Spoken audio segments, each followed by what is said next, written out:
Welcome to the deep dive. Get ready, because today we're really jumping into something, well, fundamental. We're exploring the forces that push us forward. That's right. The very energy behind movement, both for us as individuals and, society as a whole. And you know that feeling when you uncover a core truth? That's what we're aiming for today. We've got some really dynamic ideas here looking at progress itself. Absolutely. And it's interesting. Our source material starts right there highlighting this inherent dynamism. It even brings up the Sanskrit word jagat. Oh, yeah. What does that mean? Well, it points out that the word itself means something like an entity that has an inherent tendency to move.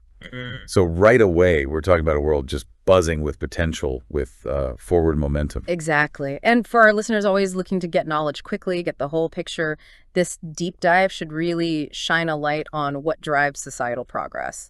We're tackling a big question today, straight from our source. What actually sparks human movement? What gives us the capacity for it? And maybe most importantly, what's its goal for us individually and, collectively? It's a huge question. And the source, it identifies two key inspirations, two main drivers it sees. Okay, what are they? First, there's átma-sukha Tattva, essentially the principle of seeking selfish pleasure. Right. And second, there's Sama-Samája Tattva, which is the principle of striving for social equality. These two ideas are really going to be central today. Very energetic concepts. Okay, let's dive into that first one then, átma-sukha Tattva.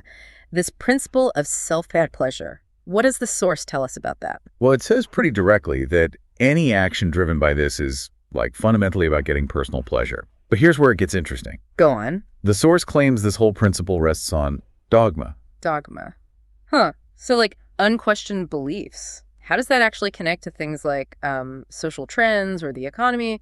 The source suggests that a lot of these forces shaping our world, social norms, economic systems, even how we use the environment, are often guided by this dogma. Okay. And that dogma itself comes from this basic desire for selfish pleasure. Think about maybe systems that really push individual wealth accumulation above everything else. That tracks. But the text goes further, doesn't it? It mentions something about even educated people knowingly buying into dogma for personal gain. Yes, even when they understand it could harm others. That phrase it uses, deliberate sinners, it really stands out, doesn't it? It definitely does. What's the thinking there, according to the source? It's quite provocative. It suggests a conscious choice. Yeah. People know the wider impact, potentially, but they prioritize their own pleasure by clinging to certain beliefs anyway. Wow. The text suggests the reasoning might be something like, look, I don't really care if it helps or harms others because I got something out of it. It's definitely a critical take on that motivation. Absolutely critical. And the source is pretty blunt about it, saying things like, the snares of dogma will have to be shattered. And the iron prison gates of dogma will have to be crushed to dust. Strong stuff. Incredibly strong. It really highlights the limits, the potential downsides, when movement is just about selfish pleasure and rigid ideas. So for our listeners wanting those key insights, this is big, relying only on this principle. It might block our collective potential. Precisely.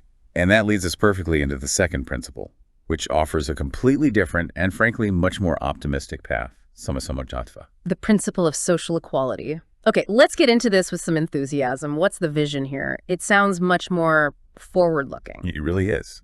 At its core, this principle holds up parama puruso, which you can translate as supreme consciousness as the ultimate goal, the highest aspiration. For everyone, individually and collectively. Exactly. For every single person and for humanity as a whole moving together. You could picture it like a kind of North Star for all of us. A shared potential we're all drawn towards, even if we don't always realize it consciously. It suggests our whole journey, our progress, is ultimately pointed towards that higher state. That's a genuinely expansive and, uplifting idea. So how does social equality connect to reaching that supreme consciousness? Well, the source argues pretty strongly that we can't really move quickly towards that ultimate goal if we're weighed down by inequalities. Things like societal gaps, disparities, they act like friction, basically, slowing down the whole collective journey. So getting rid of those inequalities is key to speeding things up. Absolutely crucial, yes. To accelerate our shared journey towards the supreme, it's about creating a society where everyone can actually reach for their highest potential, together. So the motivation shifts completely, doesn't it? It's not about personal gain over others anymore. Exactly. The drive behind Sama-Samája Tattva is described as achieving spiritual peace, pure spiritual bliss through cosmic grace. It's a stark contrast to just seeking selfish pleasure. A beautiful contrast, really. And Sama-Samája Tattva itself.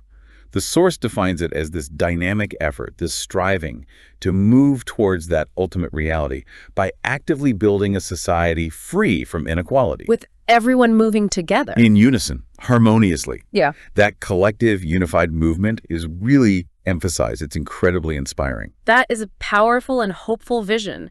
Everyone advancing together towards that shared horizon without being held back by inequality.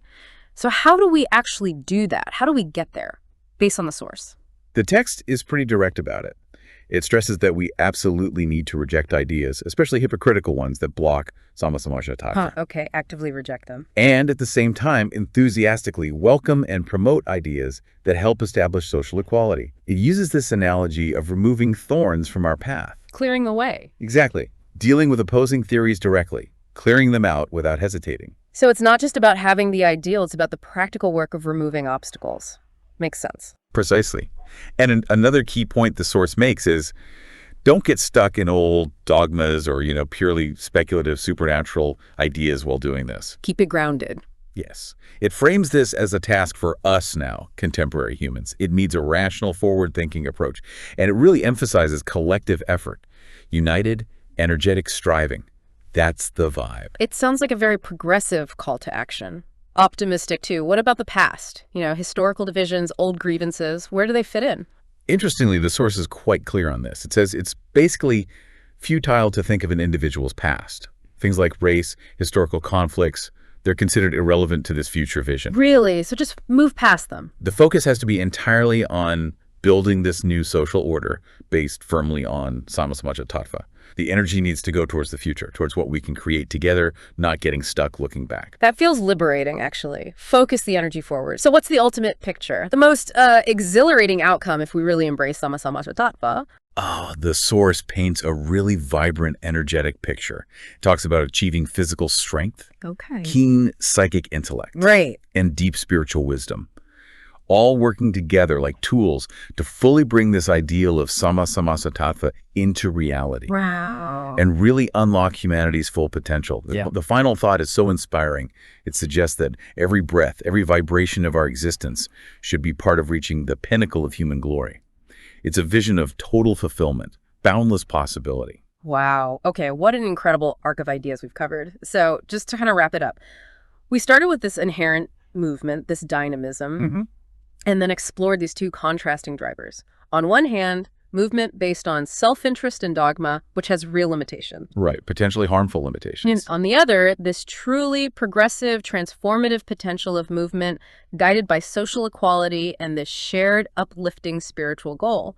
Exactly. And the core message, the real energizing takeaway, is that optimistic vision in Sama-Samája Tattva.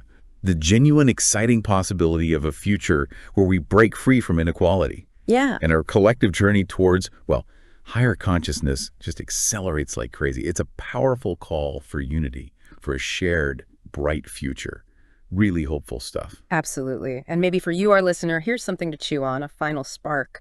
Yeah. Thinking about the inequalities we actually see around us today. Economic gaps, social injustice, maybe even just outdated ways of thinking that hold us back. Which of those, if we really tackled them with this spirit, this energy of Sama-Samája Tattva, which ones do you think could unlock the biggest, most exciting leaps forward for humanity towards that pinnacle of glory? That's a great question to carry forward. It really is.